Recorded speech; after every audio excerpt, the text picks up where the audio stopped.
जय माता दी। प्रिय भक्तों, आप सभी का हमारे चैनल मन की शांति में बहुत बहुत स्वागत है।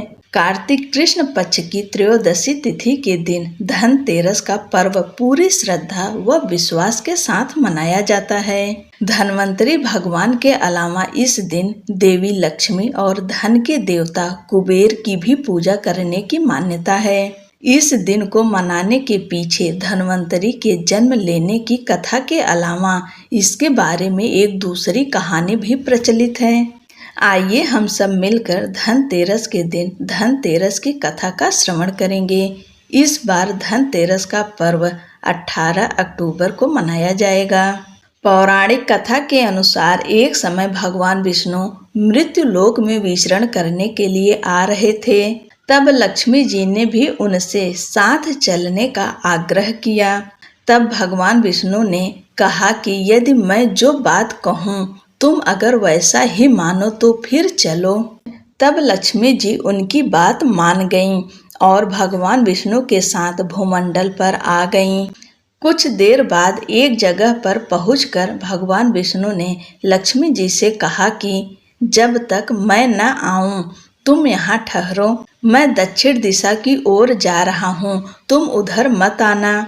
भगवान विष्णु के जाने पर माँ लक्ष्मी के मन में कौतूहल जागा कि आखिर दक्षिण दिशा में ऐसा क्या रहस्य है जो मुझे मना किया गया है, और भगवान स्वयं चले गए। लक्ष्मी जी से रहा न गया और जैसे ही भगवान आगे बढ़े लक्ष्मी जी भी पीछे पीछे चल पड़ी।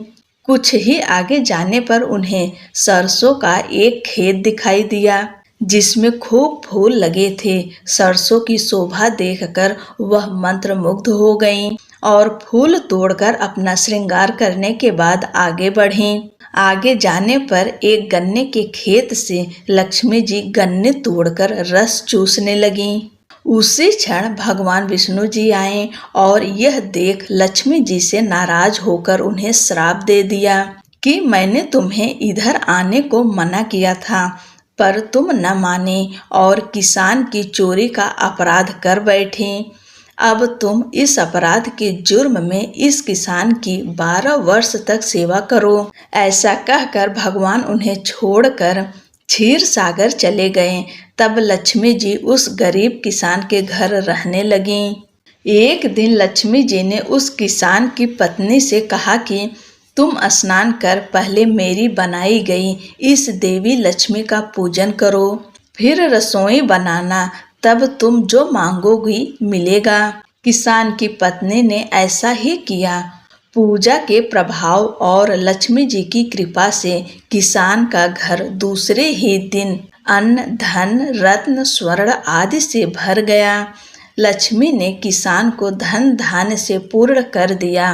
किसान के 12 वर्ष बड़े आनंद से कट गए। फिर 12 वर्ष के बाद लक्ष्मी जी जाने के लिए तैयार हुईं। भगवान विष्णु लक्ष्मी जी को लेने आए तो किसान ने उन्हें भेजने से इनकार कर दिया। तब भगवान ने किसान से कहा कि इन्हें कौन जाने देता है, यह तो चंचला हैं, कहीं नहीं ठहरती, इनको बड़े बड़े नहीं रोक सके। इनको मेरा श्राप था, इसलिए 12 वर्ष से तुम्हारी सेवा कर रही थी। तुम्हारी 12 वर्ष की सेवा का समय पूरा हो चुका है। किसान हठपूर्वक बोला कि नहीं, अब मैं लक्ष्मी जी को नहीं जाने दूंगा। तब माता लक्ष्मी ने कहा कि हे किसान, तुम मुझे रोकना चाहते हो तो जो मैं कहूँ वैसा करो। कल त्रयोदशी है, तुम कल घर को लीप पोत कर स्वच्छ करना, रात्रि में घी का दीपक जलाकर रखना और सायंकाल मेरा पूजा करना और एक तांबे के कलश में रुपए भरकर मेरे लिए रखना। मैं उस कलश में निवास करूंगी, किंतु पूजा के समय मैं तुम्हें दिखाई नहीं दूंगी।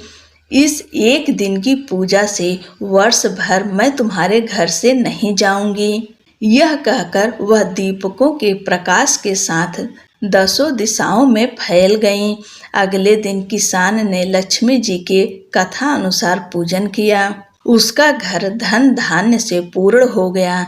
इसी वजह से हर वर्ष कार्तिक कृष्ण पक्ष की त्रयोदशी तिथि के दिन धनतेरस का त्योहार मनाया जाता है और तब से लक्ष्मी जी की पूजा होने लगी।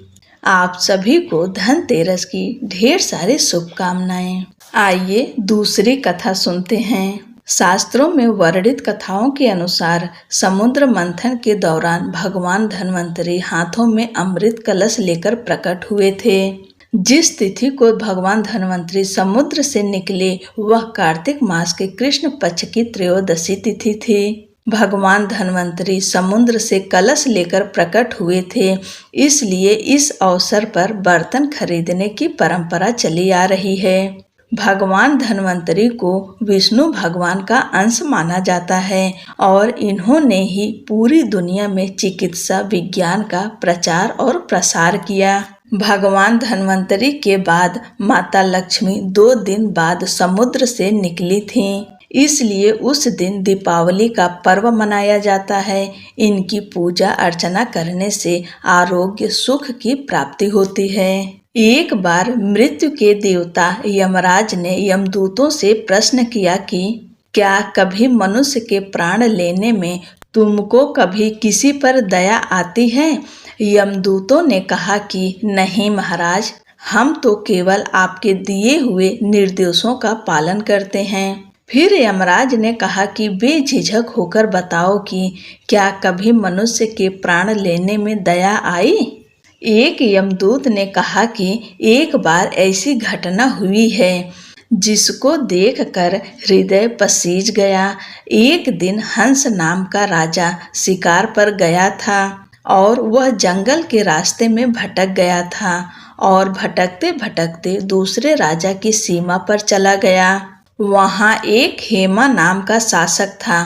उसने पड़ोस के राजा का आदर सत्कार किया। उसी दिन राजा की पत्नी ने एक पुत्र को जन्म दिया था। ज्योतिषों के ग्रह नक्षत्र के आधार पर बताया गया कि इस बालक की विवाह के 4 दिन बाद ही मृत्यु हो जाएगी। तब राजा ने आदेश दिया कि बालक को यमुना तट पर एक गुफा में ब्रह्मचारी के रूप में रखा जाए और स्त्रियों की परछाई भी वहां तक नहीं पहुंचनी चाहिए।